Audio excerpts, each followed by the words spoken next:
বিসমিল্লাহির রহমানির রহিম। টানা 2 দিন ধরে বৃষ্টি হচ্ছে। এর মধ্যে এক ভাই এসি নিয়েছিলেন, উনি কুয়েতে থাকে। তো কুয়েত থেকে আসার পর ওইখানে যেহেতু সবসময় মোটামুটি এসি নিচে থাকতো, তো দেশেও একটা মোটামুটি কমফোর্টেবল একটা টেম্পারেচার প্রয়োজন, তাই এসি নিয়েছেন। তো ঠিক আছে, 2 দিন ধরে অপেক্ষা করতেছি, দেখা যাক কোন ব্র্যান্ডের এসি, কয় টনের এসি, কোথায় লাগবে। চলো আজকের ভিডিওতে আমরা ইনস্টলেশন করব সিঙ্গার ব্র্যান্ডের 1.5 টনের এসি।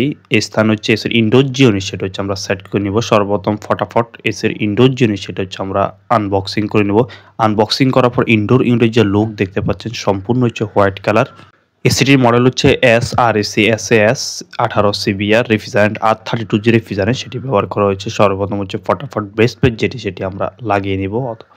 বেস প্লেট লাগানো হলে অতঃপর ইনডোর 5 কানেকশনের যে হোল, সেটি আমরা করে নিয়েছি। এসির ইনডোর স্থাপনের ক্ষেত্রে খেয়াল রাখতে হবে ইনডোর ইউনিট যথেষ্ট পরিমাণ খালি জায়গা থাকে, যাতে পরবর্তীতে খুব সহজে যাতে সার্ভিস এবং রিপেয়ারের যে কাজ, সেটি যাতে করা যায়।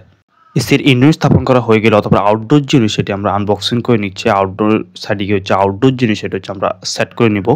আউটডোর ইউনিট আনবক্সিং করার পর আউটডোর ইউনিটের যে লুক দেখতে পাচ্ছেন, এই এসিটিতে রেফ্রিজারেন্ট হিসেবে R32G রেফ্রিজারেন্ট, সেটি ব্যবহার করা হয়েছে। আর এসির কন্ডেন্সার হিসেবে কপার যে কন্ডেন্সার, সেটি ব্যবহার করা হয়েছে।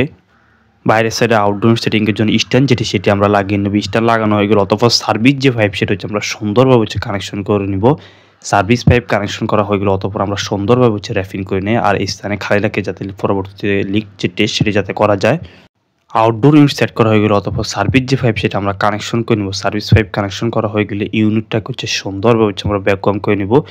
ভ্যাকুয়াম করা হয়ে গেলে অতঃপর ইউনিটে কোনো লিক রয়েছে কিনা, সেটা আমরা টেস্ট করে নেব। লিক টেস্ট করা হয়ে গেলে ফাইনালি রেফ্রিজারেন্টকে সার্ভিস পাইপের মধ্যে আমরা রিলিজ করে দিব।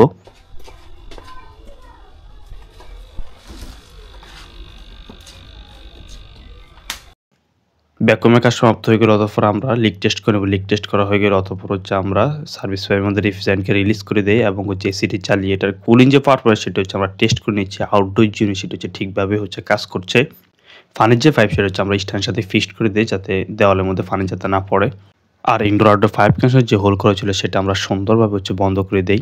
আজকের ভিডিওতে আমরা ইনস্টলেশন করেছিলাম সিঙ্গার ব্র্যান্ডের 1.5 টনের গ্রিন ইনভার্টার এসি। এসির মডেল SRAC SAS 18 CBR। এসির পাওয়ার সাপ্লাইয়ের জন্য সঠিক মানের সকেট এবং সার্কিট ব্রেকার এবং প্লাগ ব্যবহার করুন।